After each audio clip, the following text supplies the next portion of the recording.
Good morning to our colleagues in Southeast Asia. Good afternoon to people in Hawaii, and good evening to our colleagues who are across the US mainland. It's my great pleasure to welcome you to this webinar as the director for the Center for Southeast Asian Studies at the University of Hawaii at Manoa. And equally my great pleasure to pass the torch to Dr. Ashok Das, who is an associate professor and current department chair in our Department of Urban and Regional Planning here at University of Hawaii at Manoa. Today, he and his colleagues will be discussing harnessing transformative potentials of Southeast Asian urbanization, building on many decades of work across the region on this topic. So thank you very much and enjoy the webinar. Thank you, Dr. Stark. So my name is Ashok Das, and as Dr. Stark introduced me, so I am also affiliated with the Center for Southeast Asian Studies. I've been an executive committee member and affiliate faculty with the center. And so I'm very pleased today to welcome all of our friends from across the United States, other continents, and especially from Southeast Asia. A very warm aloha to everyone. So just to give you a very brief overview, what I'll do is I will quickly introduce very briefly our three panelists, and then I'll read out a slightly longer bio for each panelist when they come to speak. So the format is, at the beginning, I will give 10 to 12 minutes to each of the panelists to talk about their work and research.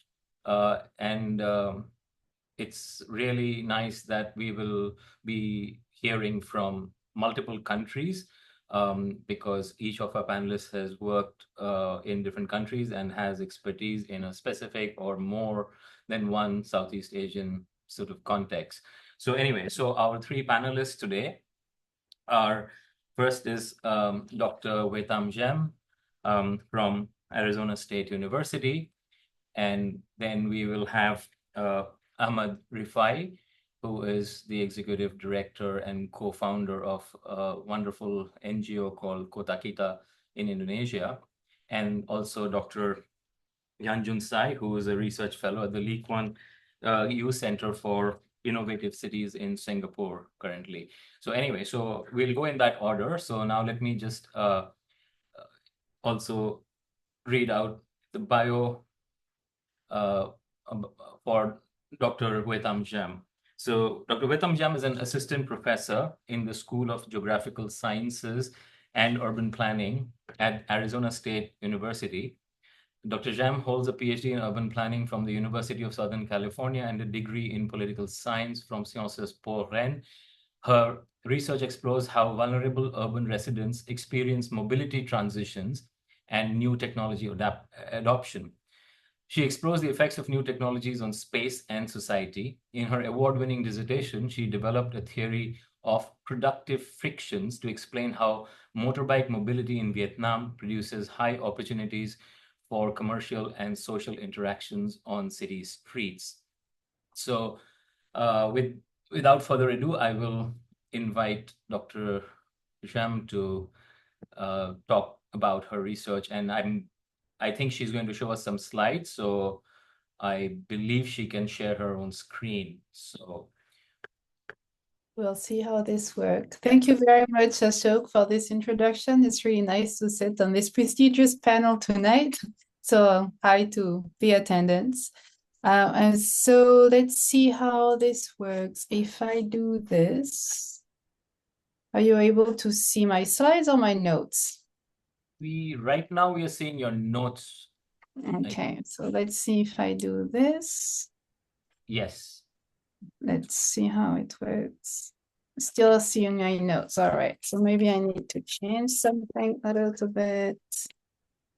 I'm sorry about this. That's all right. We all grapple with these. Yes. This is better, right? Okay, better, all yes. right. So thank you very much for the introduction. So I'll jump directly into my research interests, and your prompt said, what do you research and how did you get there? So I'll start with what I research. as you mentioned, the theory of productive friction is the concept that, I mean, this is what came out of my dissertation work, and that is still a concept that is central to my research agenda, which is at the intersection of these three areas, one being urban mobility, and mobility is plural, especially interested in thinking about the social and spatial transformations that come with the shift from one dominant mode of transportation to another. And I relate these issues to how public space is used and how it relates also to changes we observe in the platform economy. So I've listed here some examples of projects that I've been working on. So the theory of productive friction, which I will be focusing on in this short presentation, is definitely grounded in Vietnam's urbanism, but I'm now building on it to think about mobility, access, and street life in various contexts as well, including in the US. I've been doing some work on social relations, especially gender relations in relation to the rise of the platform economy in Cambodia, Myanmar, and Thailand, and also look at things like ride-hailing and the new opportunities for improving access for the underserved, for example, and new technologies in the street vending area. So these are examples of what I research. How did I get there? Prior to joining academia as a PhD student, I worked for several years on international development projects. I was based in Hanoi for 6 years, and I worked for a consulting firm on several development projects, especially in the transportation sector, and especially for the Japanese International Cooperation Agency, among various donors. And one thing, as I tell my student in my international development class, one thing that motivated me to join academia was a certain frustration that I experienced in working on big projects such as urban rail development projects that were all about the transformative power of infrastructure as a driver of development, of urbanization, and so on. So these projects were all about the future, but at the same time, there were, in all of the documents that we were producing, in all of the reports, that were shaping the future, I felt like there was very little account of the current urbanism, like how the city currently functions, like the current state of things before, bringing in these big major infrastructure and their transformative power. So I worked on such a project in Bangladesh, and also, so I'm just illustrating this real quick here.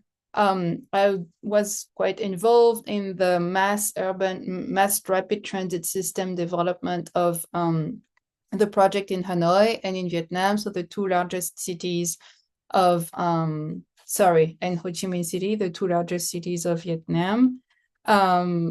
And since I was based in Vietnam, very much in living my day-to-day life in Vietnam, and as most people in Vietnam, riding a motorbike to go everywhere, I became especially interested in documenting the state of things, meaning how the Vietnamese city currently functions as a motorbike-centric city. One thing in particular that I felt was not very well not just documented, but actually explained by what we know, the existing urban theories, that look at the relationship between how people use public space.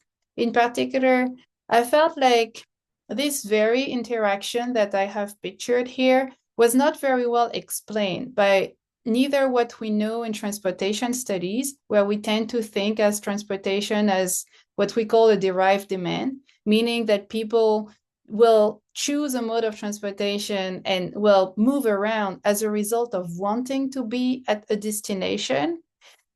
And this interaction that you see here, where this woman is buying a towel from a street vendor, when I see a scene like this, which is extremely common on Vietnamese streets, I felt like this is not exactly what is happening here. It's not like this person wanted to go buy a towel and therefore chose a mode of transportation that would allow her to buy a towel. I'm pretty sure that this is because this person is using this mode that it's possible for her to engage with this street vendor. And the other way around, I felt like the way that we tend to think about how we use public space, there is, like, in existing knowledge about public space, a strong dichotomy between street activity and mobility. And especially there's kind of it's common to oppose vibrant street life with motorized transportation. And I felt like in the Vietnamese context, there's something going on here that is a motorized mode of transportation that's on two-wheel that probably largely informs, the vibrancy of street lives that we observe. That's what I call productive friction. I felt like this productive friction between traffic flows, certain types of traffic flows, certain types of mobility experiences, and the street life that people are exposed to as they move around the city, that friction, that level of friction that's actually productive in the sense that it shapes a certain types of urban environment and it shapes a certain form of social interaction. I felt like this interaction was not very well documented. So I wrote a dissertation about this, and this is what I call the theory of productive friction. I've defined productive friction as the opportunities for social interactions that are made possible by the contact of people on the move with the built environment they traverse, and opportunities for social interaction. That's the very definition of accessibility. So moving forward, my agenda is very much about thinking about accessibility from that perspective.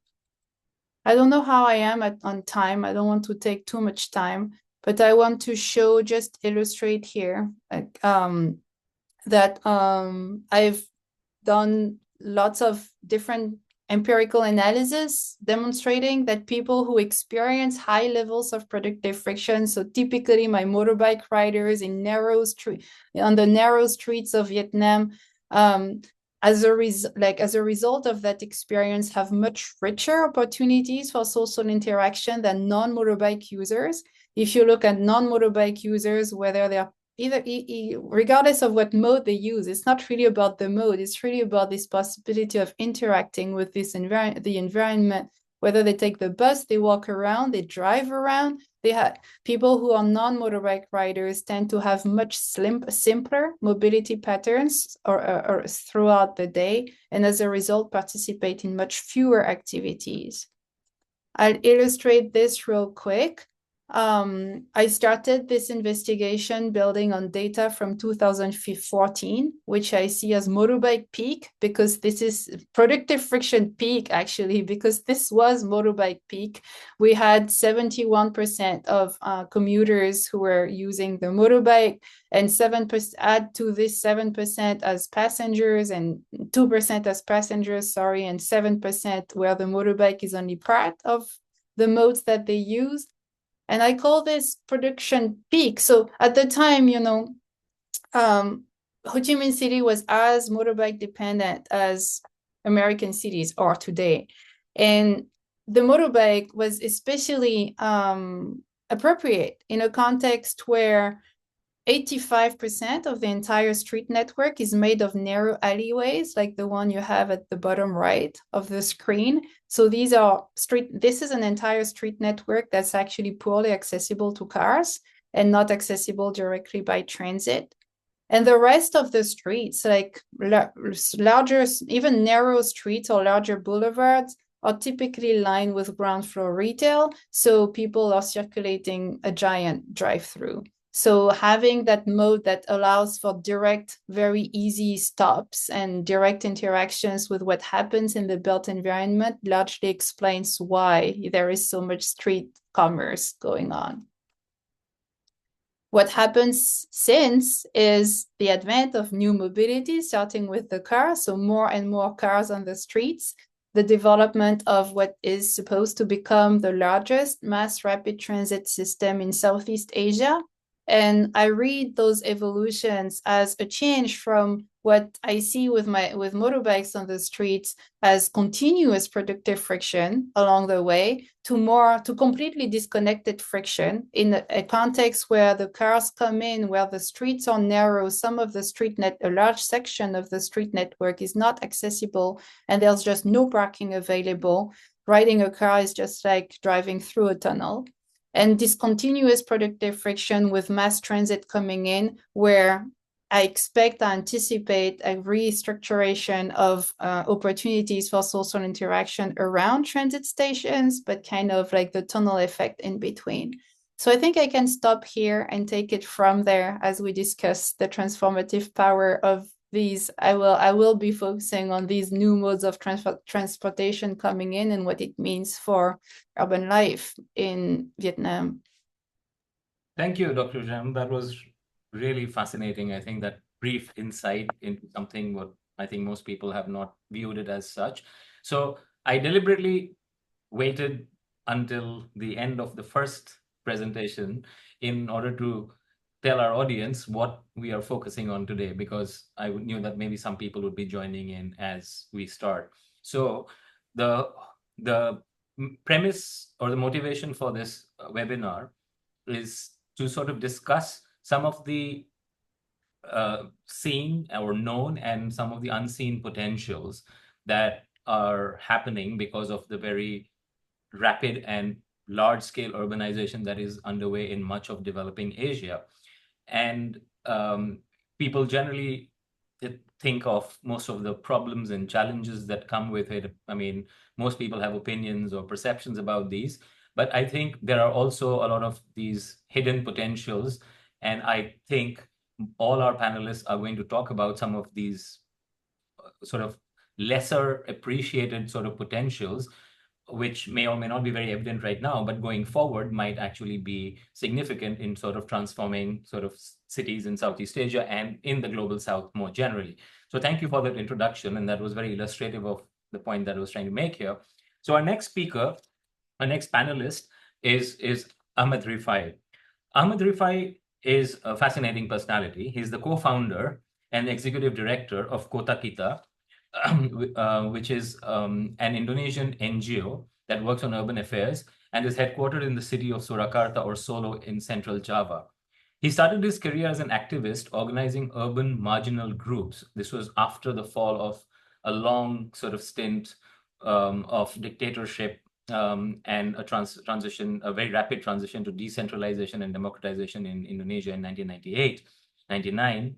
And then for over 2 decades, he has had the experience of working in the NGO world. Sorry. And he has led many initiatives on urban governance, urban informality, urban poverty, and participatory budgeting and planning. Kota seeks to address urban issues with improved planning and easing citizens' involvement in planning and governance with new tools and technology.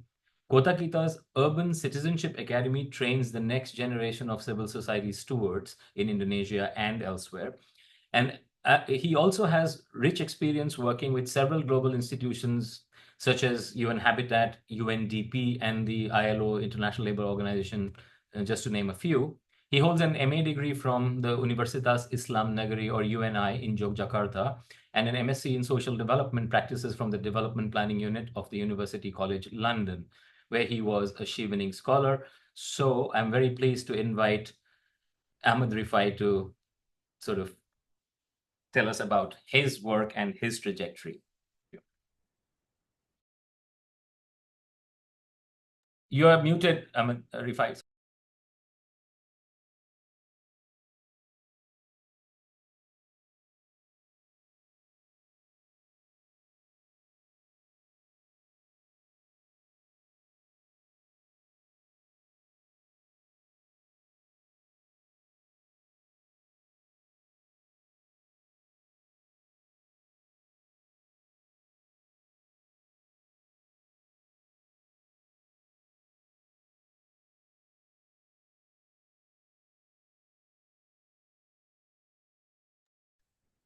Rifai, you are muted. We can't hear you.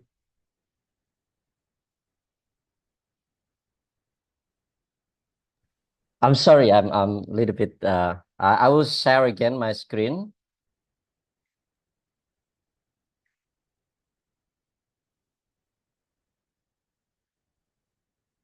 Can you see my screen now?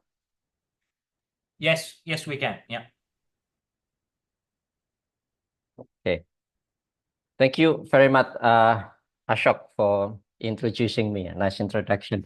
Hi, everyone. I'm Ahmad Rifai. I'm the co-founder and the executive director of Kota Kita Foundation here in Indonesia.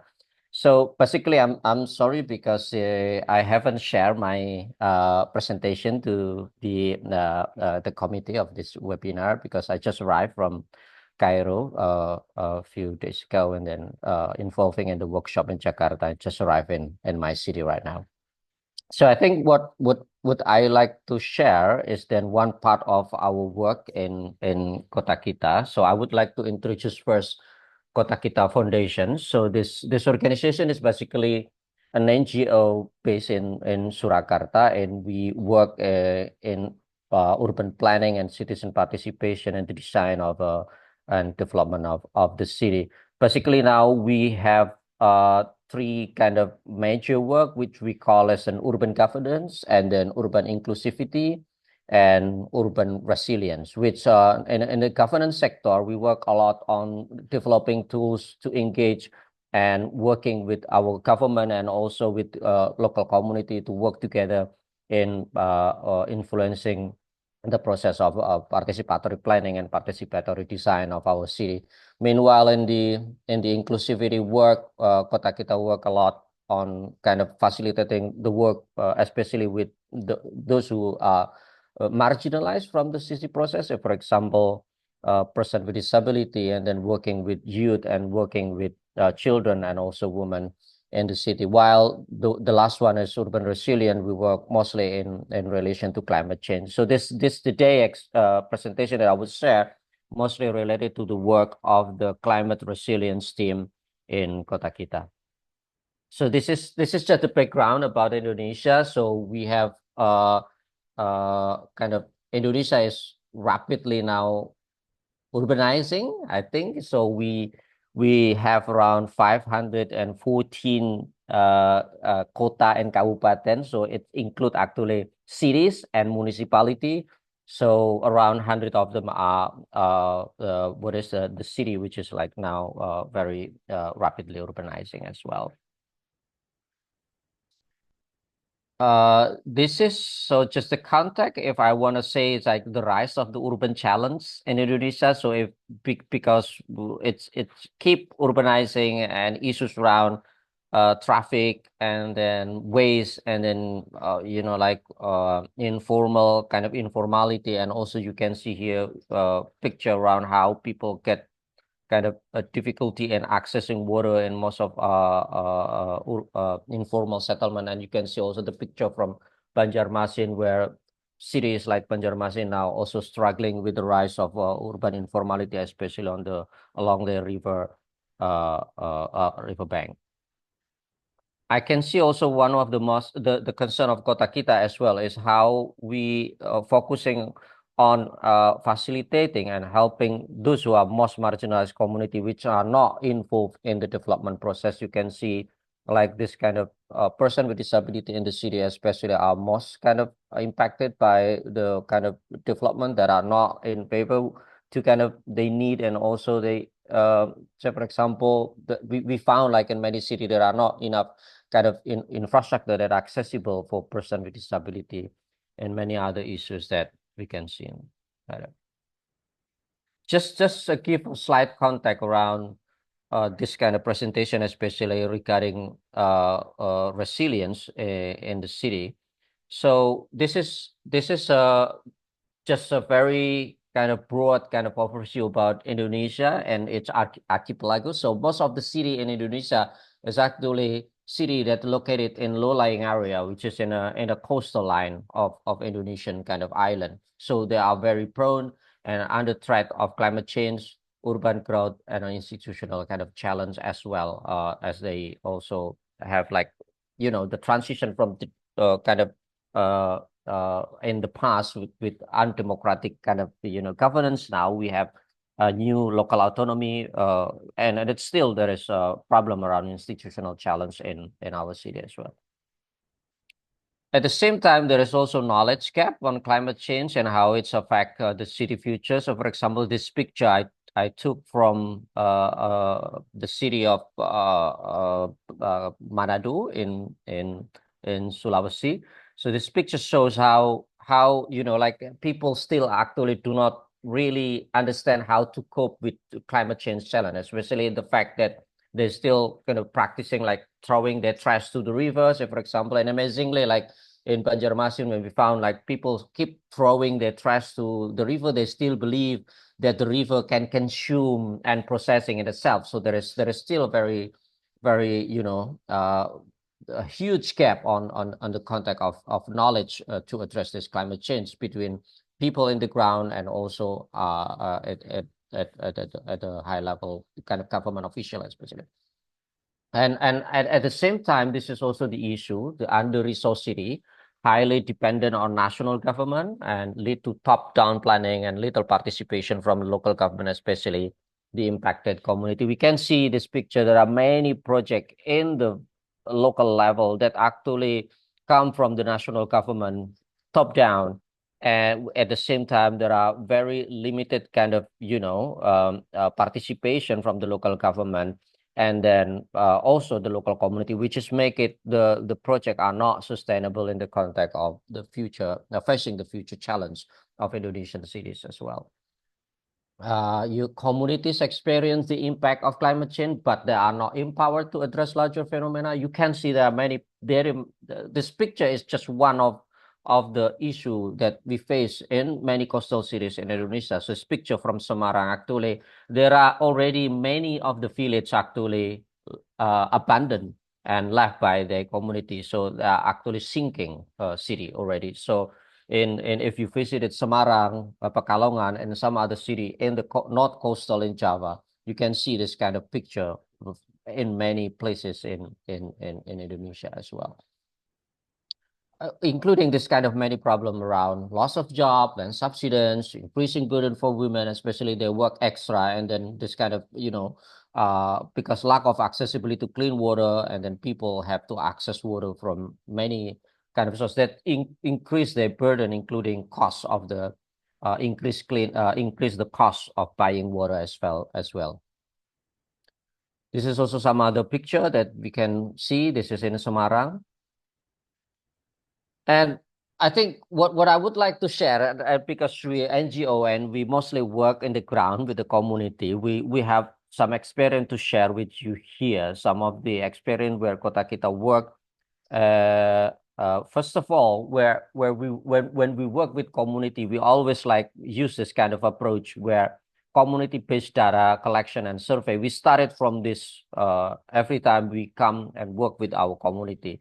So we always collect data in participatory way with our community, and then use the data to inform the decision making in working with local community, also in working with our government and other international institutions as well who work with us in the ground. So, for example, this kind of method of data collection, we work a lot with children and as well as with women group in the ground. So we also use like digital tools to kind of collect the data and then specialize and streamline the data collection to inform the decision making and the process in the community. We also encourage the co-design with local government and community, where we mostly work with local communities to discuss so for example, when we come to particular kind of group of like in a neighborhood, so for example, we talk with them and then we do kind of discussion around what we can do and then design ideas about what we can contribute in solving the solution in the community. This is, for example, the picture shows how we work in one of the neighborhood in Solo, like a focus group discussion to discuss about how we propose some kind of solution in the community. The picture in this picture, we discuss about how to build like a community hub and community working space where one of the informal kind of community want to be like this kind of working space where they can allocate the working area and informal community together in one place, so it can help the community to kind of deal with the space and also the condition of the neighborhood at that time. Also, we use a lot participatory participation tools to kind of help and facilitate members of community to be able to participate, including the participation of the most marginalized, like person with disabilities, for example, like that. And this is an example. We work with children. We work with person with disability in many of our methodology working in the ground. Also building coalition at advocacy level. I will speed up. This is just an example. So this is how we work with local government as well, and then also build coalition with different institution in the city level, so we can get a very strong kind of support from different kind of institution in the city level. Also exploring opportunities for other actor to participate in the city, also very important for us. Yeah, especially this picture also shows how we, so for example, in Semarang promote resilient kampung, where then we actually explore possibility from local community to also to participate in promoting like different community-based adaptation approach, for example. Awareness raising, we are very active in awareness raising, public information, public campaign. We create a lot of kind of product of campaign and then promote mostly like, community projects, for example, in the ground. Also focusing on vision and building and focusing in the city level. We also have like vision building and forecasting of issues in regarding climate change. So for example, here in Semarang, we have to kind of, identify like future challenges of the city as well in Semarang, and then create some kind of vision document that can help the city to further guide the pathway for resilience in the future. I think that's also, I think this kind of model of work of Kota Kita maybe can inspire the conversation here today. So I would like to kind of end, and then thank you very much, and I give it back to Ashok. Thank you. Thank you, Ahmad, Rifai. That was fantastic. I think this is one of the sort of trends that I was alluding to, that urbanization is also creating this huge potential with sort of more localized planning and administration due to decentralization, the ability for civil society actors like your own organization to actually transform governance, planning, and visioning by involving sort of communities in a very broad-based manner. So thank you for that insight. Okay, so last but not least, our final panelist and speaker who's going to give a presentation is Dr. Yanjun Tsai.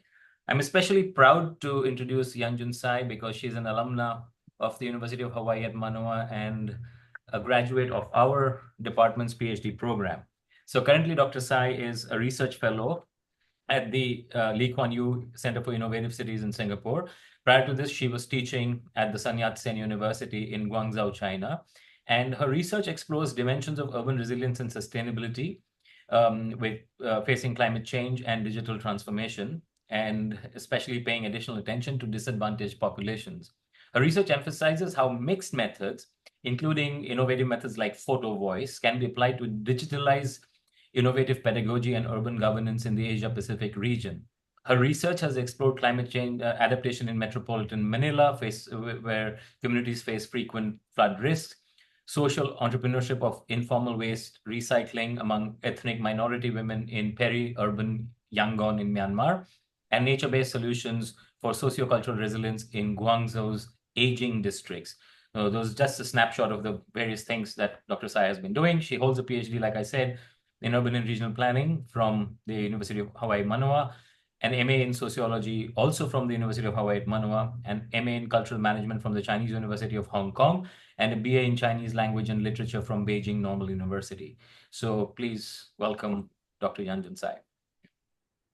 Thank you so much, Shaw, for the introduction. And of course, I'm more than delighted to be able to virtually returning to Hawaii today. And I'm looking forward to be there basically soon.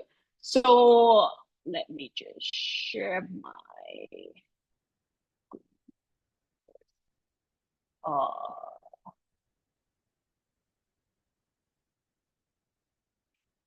so could you guys see the screen? Okay, great.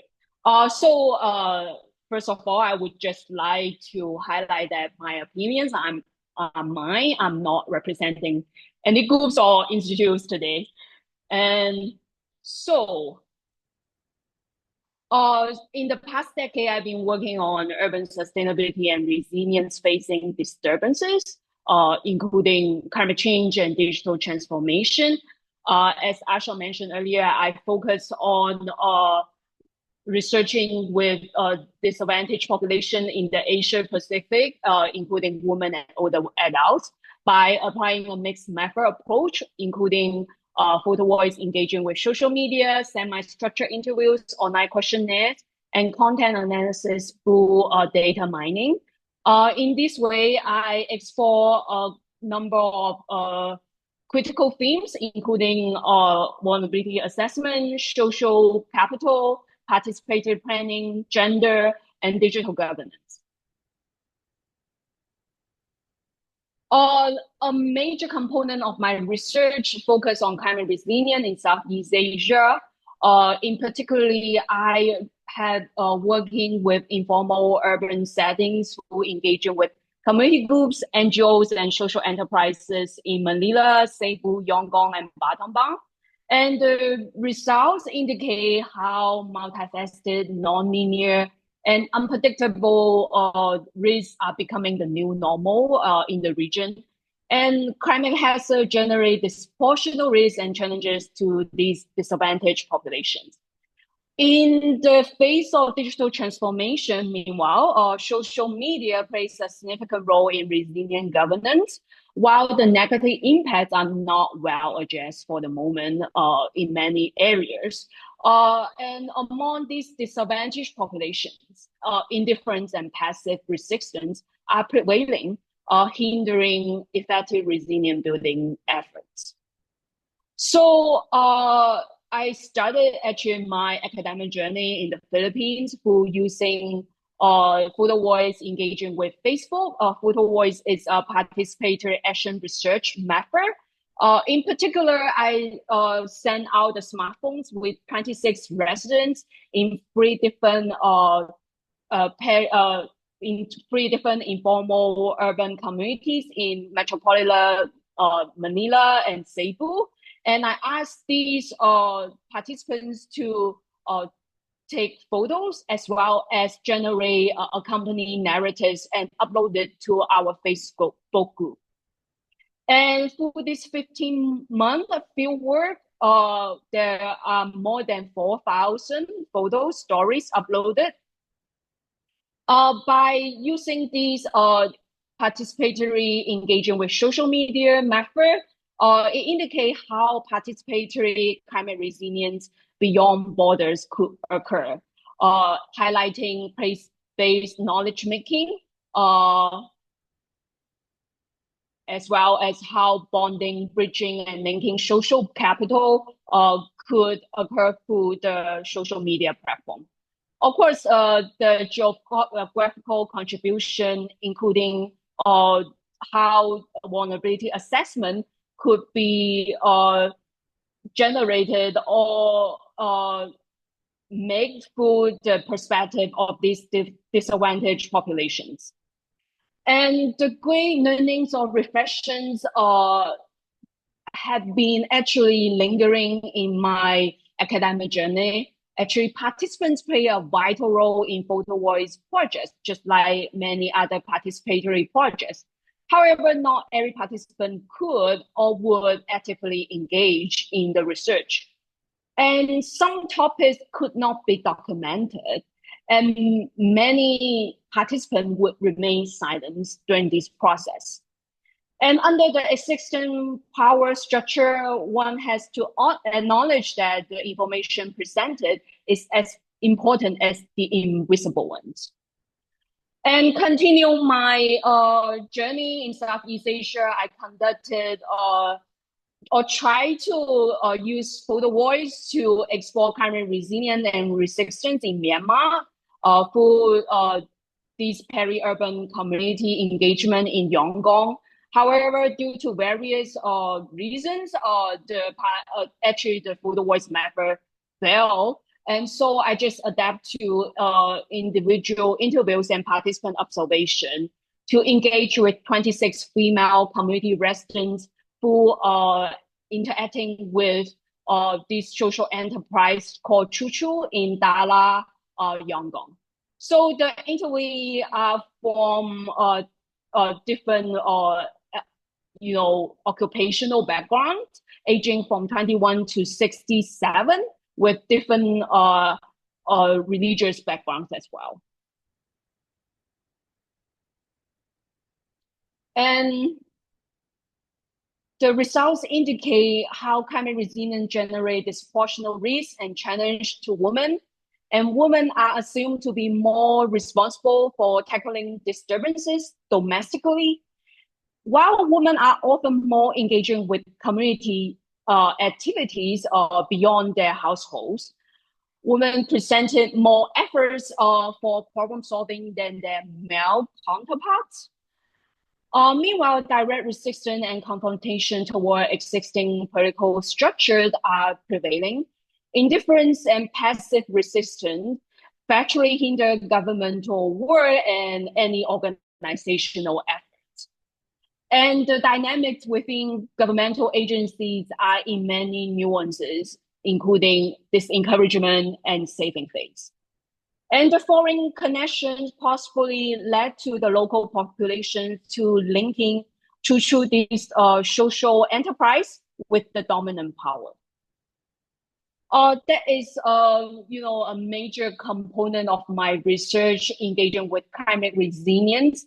I've been also working on projects and research regarding how disadvantage or adapt in the face of digital transformation. Is the question like how the digital transformation could possibly offer opportunities and challenges for this disadvantaged population. I expand my regional focus from Southeast Asia to China. And right now, of course, I'm situated in Singapore. It's part of Southeast Asia, but it's definitely in a different context. And I actually have some questions, concerns, and insight during my engagement with my work in the past 10 years. For Southeast Asia or Southeast Asian cities, we have been talking about capacity building for decades.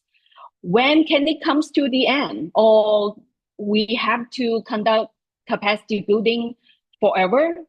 And as someone who has been working with participation or participatory research, I always have this question. So what's next for the participation? And we want to make it more inclusive regarding to recruit more disadvantaged populations to engage with our research, design, and policy making. But are we really focusing on the most important issue, the rooted issue, or the rooted question of the systematic injustice of the system, and also the question of scale. And is that scalable for community work that so small, beautiful, but it has different contexts and socio-economic conditions to make this happen. And also transformation of what and for whom and for how long. And, the least but not but probably the most important is the metric or the dominant power of politics. And we could not ignore that when we engaging with disadvantaged communities or, urban research. And for instance, my work or engagement with Myanmar is totally offer me different insight and perspective in the past few years because of the drastic transformation or drastic political, changes. And that is my sharing for today. Thank you. Thank you, Yanjun. So I think the three of you have given us a very wide-ranging sort of perspective on what's happening in Southeast Asia and how the cities are transforming, changing, and what are some of the challenges. So for this next part of the webinar, I mean, for also the benefit of our audience, so what I'm going to do is I'm going to pose 4 very short questions to you, and so the answers should be more sort of rapid, so about 2 minutes each at most, right? And so I'll go for one question. I'll pose the first question, you get your answers, then I'll pose the next one like that, right? So the first question is, based on where you work, I mean, so again, most of you have worked in multiple contexts, but still you could either choose one context or in more generally. In regard to how you see urbanization unfolding, what is your main concern? So I'll start with Dr. Jam. Yeah, so I guess I'd stick with the context that I've been talking about the most. So that is the Vietnamese city and the sector that I've been focusing on, which is more like the transportation, the mobility area, and share that, I came to the project that I described very briefly from the intrigued by a question, what will happen to, starting with, street vendors, what will happen to street vendors as more and more cars come in traffic? And my dissertation on productive friction very much documented it's like a relational, it's like an intrinsic link between motorbike mobility and street vending. The reason why I was so intrigued by this relationship is we know that when I talk about street vending, I'm not only talking about informal workers. I mean, this notion of like informality is always so blurry, but we know that in Vietnam, 2 in 5 workers work in household businesses, which include street vendors. But all of those, ground floor, the ground floor retail that I mentioned, all of these stores along the way, that is like part of these 2 in 5 workers working in that sector. And we're talking about 25% of the GDP. And we know that we're talking about a sector that is absolutely key in the resilience of the economy of a developing country. So even when I returned to Vietnam like a year and a half ago, the country was going through a crisis in the manufacturing sector, with a lot of companies moving away from Vietnam. So industrialization in countries like Vietnam, where, in the globalized world, industrialization is not a direct path. Like there are lots of back and forth.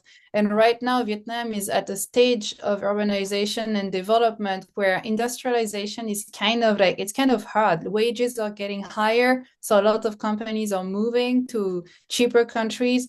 But anyway, in that context, I would hear people tell me, like when they're getting laid off their manufacturing job, they return to the home-based business opportunity. They return to converting or joining the home-based business that is still like on the ground floor of their house.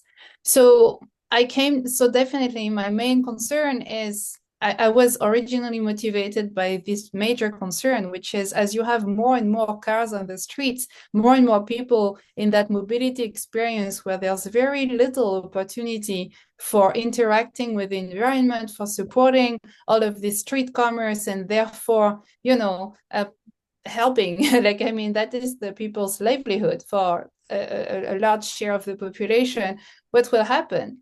And what is most interesting to me is that when I return to Vietnam, so I continue collecting data every time I can, when I can.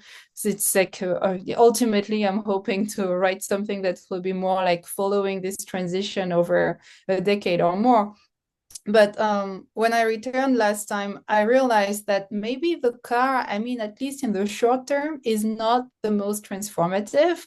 What's the most transformative right now really is the advent of the platform economy. Like all of these deliveries happening and people being more and more getting more and more deliveries, not just like, so it influenced both sides of the picture, the mobility side and the vending side.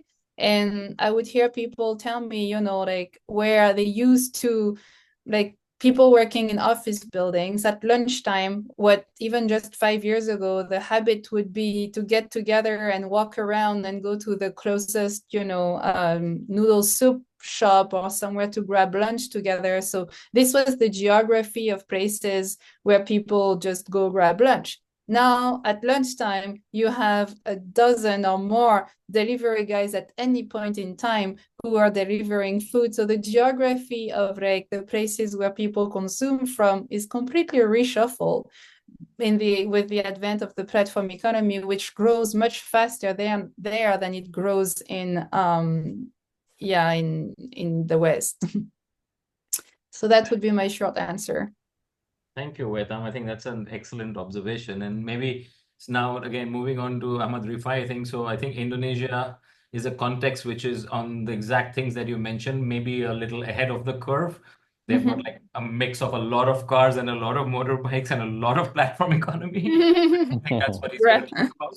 So, Ahmad Rifai, so what is your main concern and why with how Yeah. urbanization is holding in Indonesia? Yeah, again, if I have to relate to my presentation in the context of climate resilience in Indonesia, I think the main concern that Kota Kita really want to kind of address is related to, like climate change is still like a high level kind of issue in the context of the conversation is always, so for example here, our people face climate change impact day to day already, and they already struggling and adapt with it. It's happening in the ground, but the conversation on the climate change kind of project in Indonesia is really happening at a high level, kind of policy level, but it's not linked with what happened in the ground. You know what I mean. So people keep struggling, but what they did and what they do in the ground are not very much kind of appreciated. So I just want to say that many climate change agenda addressing issues in Indonesian cities, for example, are very especially designed with with the very limited kind of conversation in the political level kind of arena. It's just like it's the ministerial. Everything it's in the ministerial. So they created project everything. Maybe giant seawall from Jakarta to, but it's addressed the issue what happened in the community right now. So that's designed in a way that it's not really connected with what people actually talk, what people actually doing like now in the ground. So I really want to see how then like experience and also voices of the people in the ground being heard and also integrated in the planning mechanisms of our kind of climate agenda.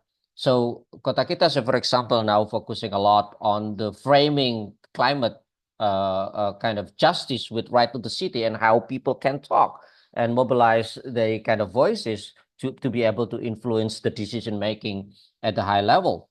Because we saw so many kind of like adaptation by the local community that it's actually very very good at if we can integrate at the same time also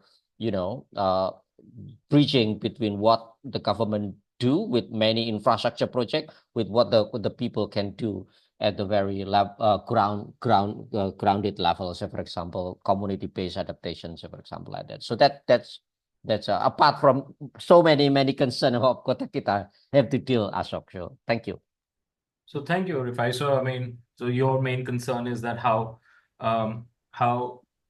the climate change conversations and efforts are happening. I mean, and there's a scalar sort of disconnect. I mean, it's happening at a very high level, whereas people who could contribute to that because they experience it on a daily basis are either still sort of unaware or not being brought into the conversation. So I think your efforts as part of Kota Kita are quite admirable in what you're trying. So let's hear from Yanjun as to what Yanjun feels is the biggest sort of concern about urbanization in Philippines or Myanmar or wherever she's working right now.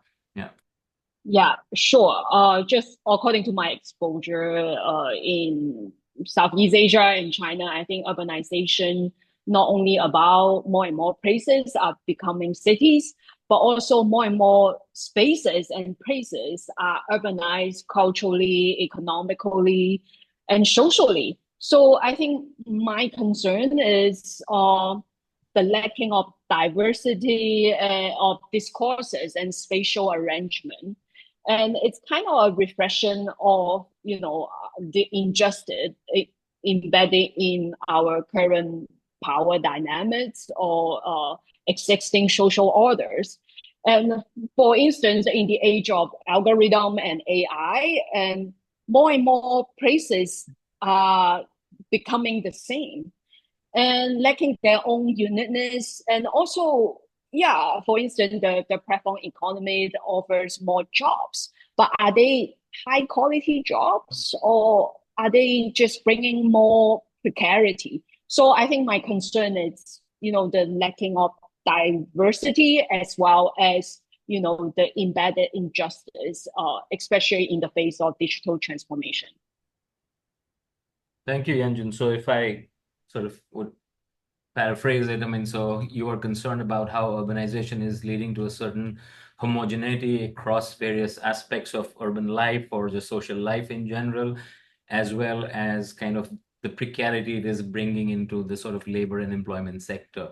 Although it ostensibly seems like development, progress, and economic growth, but actually it is leaving people precarious. So very good. Thank you. Okay, so the next question, now let's look on the positive side. Like I mean, when we started this webinar, I mentioned that there are probably lots of trends that are encouraging and should fill us with some optimism. So what do you think are some trends or changes, or maybe just one that you are witnessing which has the potential to be transformative, meaning, and in this sense, transformative here is something positive, potentially long-lasting, and maybe far-reaching, whereby the effects could be probably felt beyond just that little space or sector where it's happening in a way. So each of you, like, again, starting the same order. So Vetam, what do you think you are noticing as a potentially transformative force or change? Yeah. That is a difficult one. I feel like as researchers, we have a tendency to focus on issues and injustices and not so much on the bright side. So that's a very interesting question. I'll take a bit of a step back, like focus a little less on the things I've been talking about so far, but there's something that I find a little bit encouraging, but I think there's still a long way to go for it to come to fruition. In the Vietnamese context, I've observed that things like, I would talk to transportation planners and I would hear things like pointing to the stream of motorbikes on the street. I would hear things like, this is not what the modern city looks like, like this idea that we need to modernize, like modernization comes with faster traffic of bigger vehicles and so on. It's still the mainstream, still very central to how transportation planning is done. But I feel like on the resident side, I feel like there is a certain recognition now that the current urbanism there's something cultural to it. There's something that people are attached to. And even in, it's not like, I don't know how good an indicator it is, but when you see in the tourism sector, there is a recognition that crossing the street in Vietnam is probably one of the most memorable experience that tourists have, because at first it's so intimidating to cross the street through a flow of motorbike that just never stops, and there is no pedestrian, there's no crosswalk basically.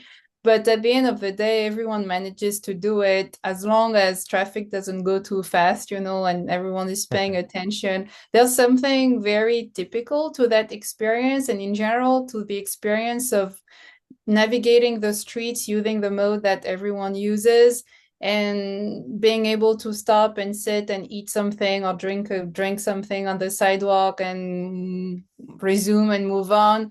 Like, the fact that this experience and this way of life is very typical and is starting to be marketed as this is what you come to find, I am hoping that this can play a role in preserving it. But there's a long way to go for it to be recognized. It's not like my job is not to promote, to write tourism brochures, but I do find it important to turn, whatever challenges or findings that I have in my research into terms that matter. Like right now, they're like matter to decision makers. So I know that connects to another question that you have for us, but we know that the Vietnamese government is it does matter a lot that the country remains attractive for tourism, because tourism is the second largest sector. Again, it connects to the industrialization challenges. The first sector of activity is agriculture still today. The second sector is tourism. And before the development and the economy relies largely on industry, there's still a long way to go. So it's important to preserve, the attraction, the attractiveness of Vietnam as a touristic destination. And the way things are going, the transformations that are happening and how it disrupts the existing urbanism, I'm afraid that goes counter to this attractiveness. But on the resident side, I feel like there is a recognition that there's something that is very unique, very cultural, that is like a unique trait of the Vietnamese urban culture. This interaction, this productive friction, basically, that I've been talking about, this high level of productive friction. And I find that to be an encouraging sign. However, it is Vietnam. It is a country where still an authoritarian country at the political level, and therefore residents don't really have a voice. So I'm not sure how much that can actually play out, in decision making. Thank you. That's a very interesting, observation, or sentiment that you have shared, which is that maybe there is a groundswell, an emerging groundswell of, say, a collective consciousness about, identity or sense of place, which you think could sort of maybe turn the tide, in the years to come. So that's a very interesting observation. So thank you for that. Okay. Rifai, what do you think is a positive trend that you're witnessing?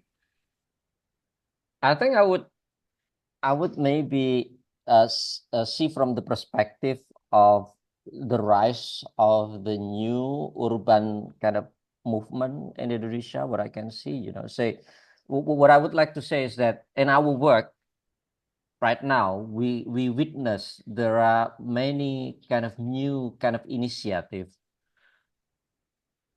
grow from the ground, especially from the young people in the cities. For example, right now, I give you an example. Right now, there are many young organizations right now who start to initiate new initiative in Indonesian cities. For example, young people who organize themselves to clean the river, say for example, or the young kind of people who mobilize their fellow young people to kind of occupy the city with bike, say for example, and then young people who grow mangrove in many of the coastal line of the north sea in Java, so for example. So this is what Kota kita see as an opportunity and a very potential potential that we can see as the future of how we can better improve the condition right now. So, for example, and we conduct research and identify this kind of young kind of movement in Indonesia. So, for example, many of this young movement, even they are not yet a kind of organization yet. They are voluntary group. There are also kind of ad hoc kind of movements. So, for example, but it's different from the past where urban movement typically kind of pushed by like established NGO like Kota Kita, so for example. But it seems that there are energy right now from the ground to kind of able to, maybe it is something that we need to kind of give more kind of energy to them, so we can help them to grow, so for example in the future, so that they can really address the very fundamental issues in our community. So I think that's probably something that I can highlight, Ashok, because I believe that the future of this kind of urban movement in Indonesia is actually quite good. But depending again on the political condition, if in Indonesia also do not give some kind of this kind of enough civic space for civil society to be able to grow in a better way, then it's also will be very not good for the future at all. So for example, I don't want to see Indonesia to come back to the authoritarian where they, for example, they not give a space for civil society to grow and then to participate and able to influence the development, our urban development, for example. So I think that's the potential, but depending on how Indonesia will in the future, the political condition also will impact that's. Thank you. Thank you, Rifai. I think that's another excellent, observation and a very promising one, I must say, which is probably not very widely recognized. Even within urban planning in general as a discipline, its research and its practice. One of the sort of laments that maybe, exist is that there isn't much involvement of the youth. Given the traditional power structures and sort of hierarchies, etc. So what you are suggesting is that, what you are, telling us is that Indonesia is actually undergoing a fairly robust sort of, expansion of civil society at the local level, and much of it is being led by youth, which is, I think, really encouraging. So, okay, so let's hear from Yanjun as to what Yanjun sees as the positive transformative potential in the areas that she works in. I would like to say technological advancement, echoing, of course, the development of smart cities. But we never lack sciences or technological advancement in our human history, right? And climate change is one of the most pressing issues we human race face. Do we know how to mitigate and adapt? Yes, but are we doing it properly? Not everywhere in the world. Yeah, so I think the most important thing maybe is not about the tools. It's about how us as human beings can use the tools ethically and appropriately to really to serve the betterment of our species and our society and our communities. So really echoing from other people's insight. I think the strength and beauty of people, the emphasis of subjectivities and emotions, and also, the power of storytelling from those disadvantaged populations are very important for us to really understand the potential of transformation and as well as, possibilities. Thank you. So you are hinting at the possibility of technology bringing about sort of a watershed change in how maybe people will understand and sort of engage with what's happening around them. So I think this is great because I think all of you have sort of in one way or the other alluded to the fact that communities, individual citizens, and sort of society itself has a lot of responsibility, and it's beginning to sort of respond in ways that were probably not seen before. So great. So there was a third question, which was about that I was going to ask you, which is about specific stakeholders. But maybe in the interest of time, what I'll do is I'll skip that question. And I also encourage our audience, our participants, to sort of put their questions in the chat. So after this question, I will entertain any of the questions that come in from the audience. And so I'm skipping one question and going to what would have been my last question anyways, was that in our audience, probably there are many people who are um, students here who are planning to do research or practice, in these regions that you've spoken about. So what message do you have for students who are keen to sort of explore cities and urban transformations in Southeast Asia? I mean, what can you give them as advice or suggestions based on your own experience? I mean, so it's very broad. I mean, you can talk about anything in that broad realm. So with them.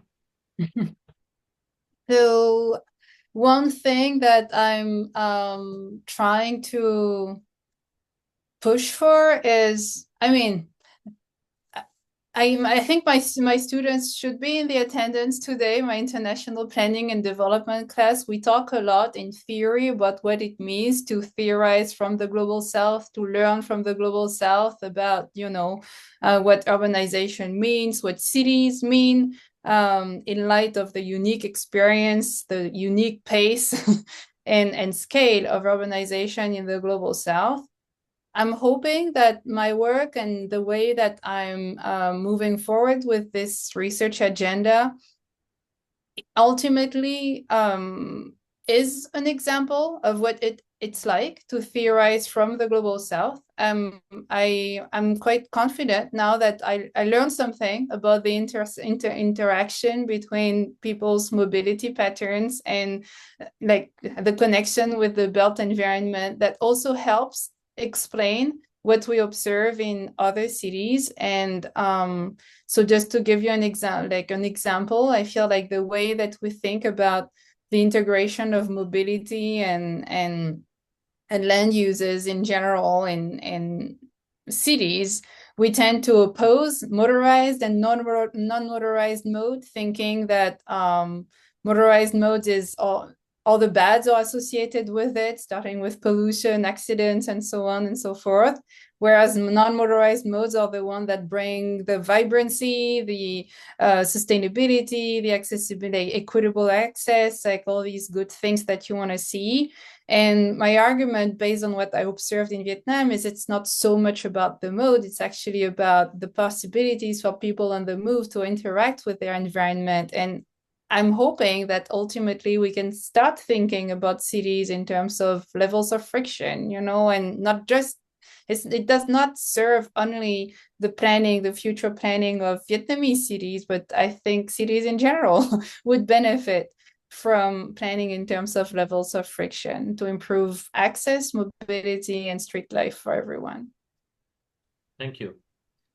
Ahmad, you have worked with a lot of students. You probably regularly each year encounter new students, come to research, even the work that you do. So what advice do you have for students Yeah, who we connect with student always every year, right? Yeah, we connected with different university from the US, from MIT, Harvard, UPenn, and different kind of other university.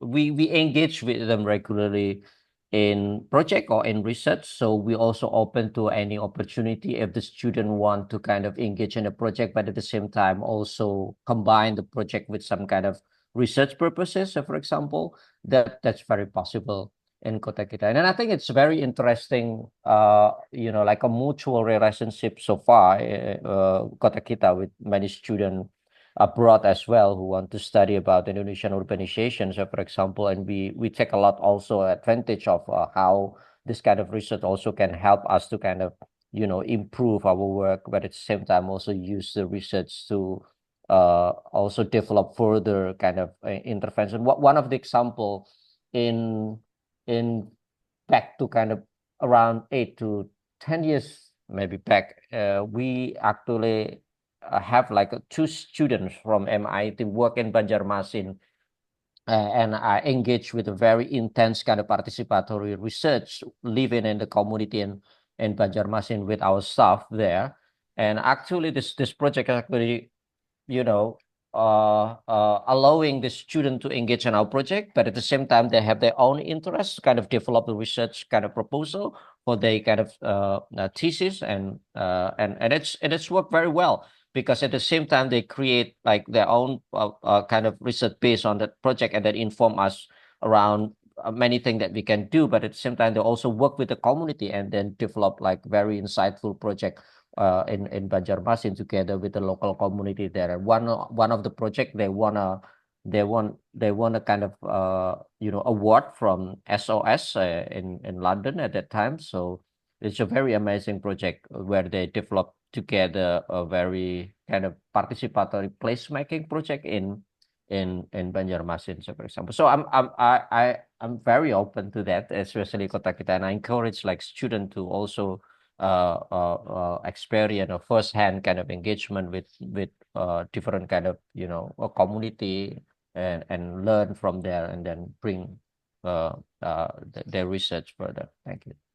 Thank you. So I think, so I'm interpreting it as, I mean, you're advising students to sort of engage with communities on the ground which are already there. And I mean, it could provide an opportunity for mutually sort of synergistic relationships, while a student can also just, I mean, continue one's own research, but at the same time maybe engage and learn much more about what's happening and contribute to the local by engaging with, say, institutions which are already present there. So yeah, that's all. Thank you. All right, Yanjun. So we have a few, I mean, about 10 minutes after this, I mean, after you answer, maybe 8 minutes or so. So then we have one audience question. So I think Wetam it's targeted at Wetam. So there's one more. So let's see. Okay, so Yanjun, go ahead, and then we'll entertain these questions. Okay. Yeah, sure. My messages are a little bit broader, because I've been engaging or integrating AI into my teaching recently. So my message are starting with questions. How can we work better than AI? Or how can we work better with AI? And what makes us great researchers? And what do you love and care? What do you think a good city and world could possibly entail? Talk to people, listen to people, if possible, make their voices heard. And I have to confess, actually, I use ChatGPT for just reference for these questions before this webinar, to make sure that my answers are different than their responses. And yeah. Thank you, Yanjun. So, okay, so there are two questions. One is from Ivan Small and one is from Toa Chan, I think. And the questions are both for Dr. Jem.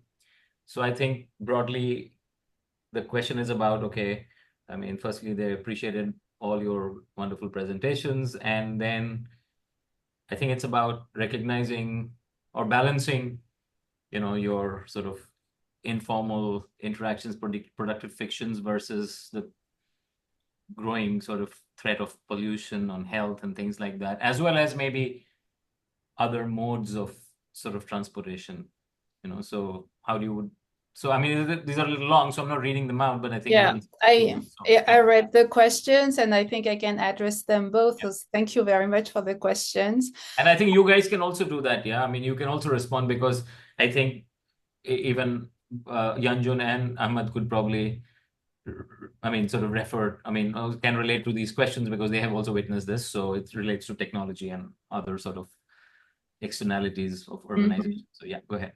Yeah, speaking of externalities, the reason why I'm emphasizing productive friction is because there's a lot that has been written about motorbikes and especially in Southeast Asian contexts, but that's all about the negative externalities. So that we know, and I'm not saying that they don't exist, like for sure. It's just the negative externalities being starting with the pollution, not only the air pollution, but also the noise pollution that comes with those massive flows of motorbikes we're talking about.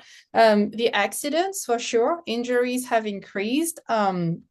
Since the transition happened around at the turn of the 90s from Vietnamese cities being more like bicycle cities to becoming motorbike cities, injuries increased around that time, especially for the longest time until I think 2008. The helmet was not mandatory, and that was, dramatic. But all these negative externalities have been talked about, like written about a lot. The positive externalities that are, the economic resilience, the street vibrancy that I'm talking about, and generally speaking, the level of access, just being able to access all the places that people need to access every day and want to access, for fun as well, being able to visit relatives, to go to the pagoda, to do all the things that add meaning to everyday life in a rather short amount of time. Overall, some of my work, I showed that the motorbike-centric city of 2014 was actually extremely egalitarian in terms of access to opportunities. People who would commute by motorbike, on average, they would have a 15-minute commute. They would have like the shortest commute, which leaves a lot of time for doing all of the other things that they might want to do throughout the day.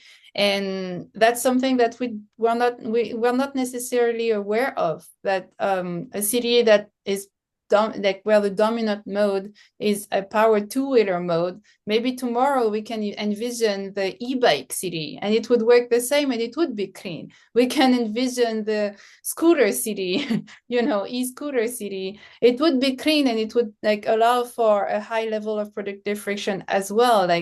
I'm emphasizing that positive externality. I'm not ignoring the negative one, but there are technological fixes to the negative one. And I have a problem with the discourse where when you read the news in Vietnam, you get a sense that every time there is a crash, there is a motor.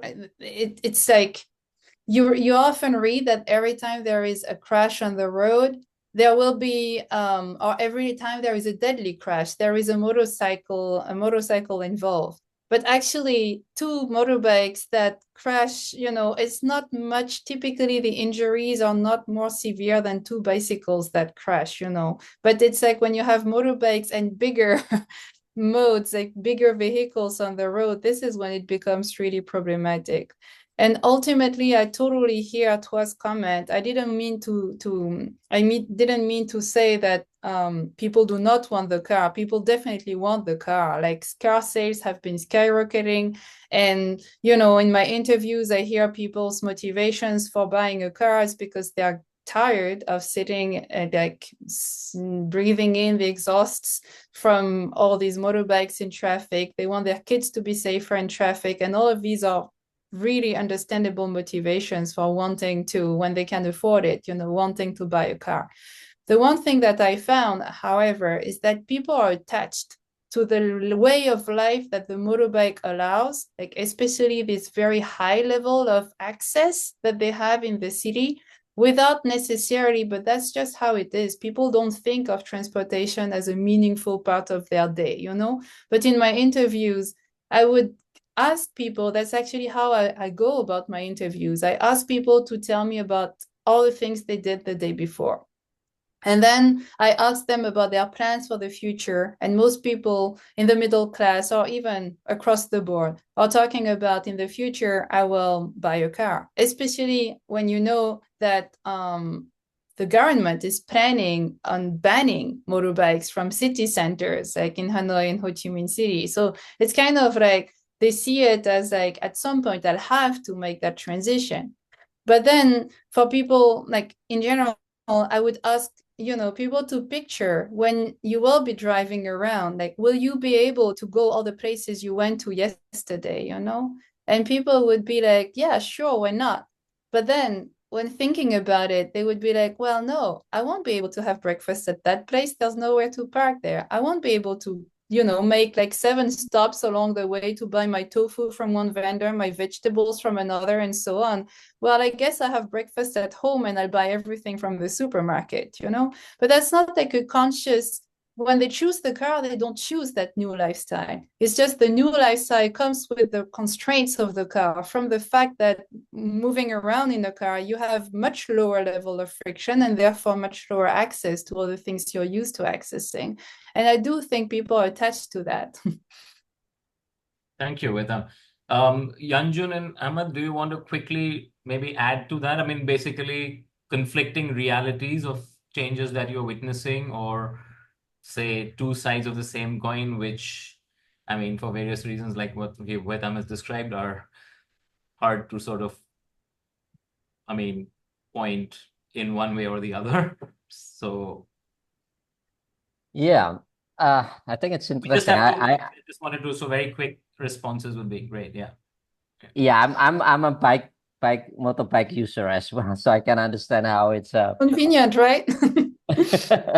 yeah, in Indonesia, especially like the Vietnam, right? So many bicycle here, motorbike here in Indonesia as well, and now there are motorbike taxi as well. So I can relate to that. And but what is the problem when we launch one of our research, when we want to transform motorbike to electric motorbike, actually people here still feel reluctant to the fact that the infrastructure as well in Indonesia for motorbike electric motorbike charging are still not sufficient as well. So they said, we are not looking forward to kind of see the electric motorbike in our city. So we're still happy with this kind of Japanese kind of type of motorcycles, for example, they said. So that's just my additional kind of. Yanjun, anything quickly to add? Yeah, sure. Actually, my hometown Guangzhou, there's always like ongoing debates regarding actually e-scooters and e-motorbikes recently. And among the pedestrian, of course, the car owners.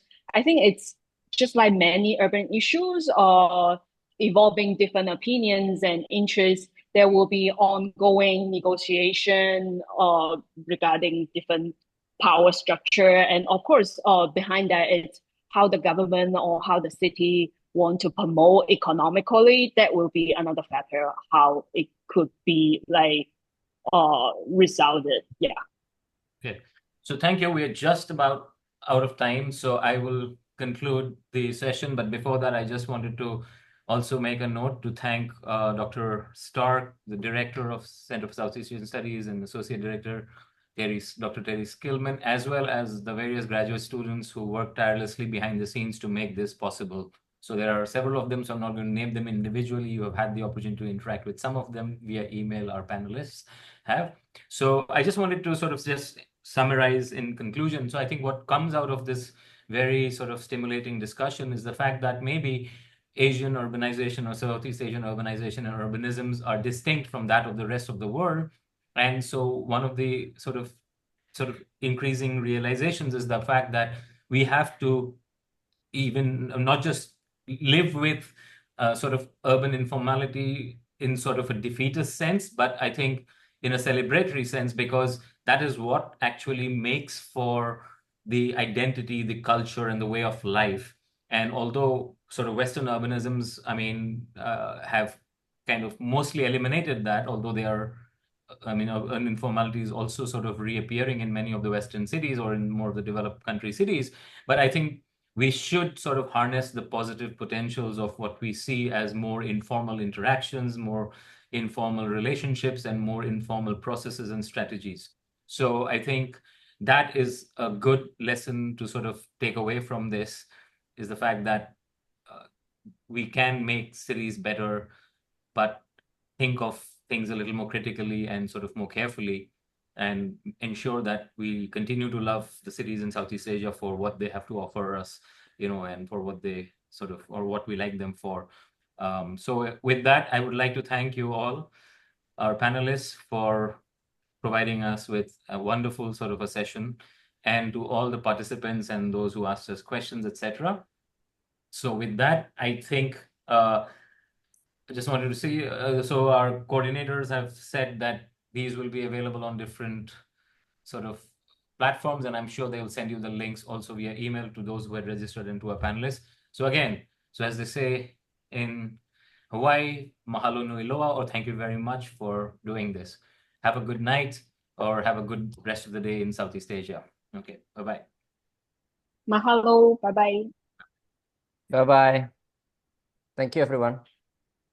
Thank you.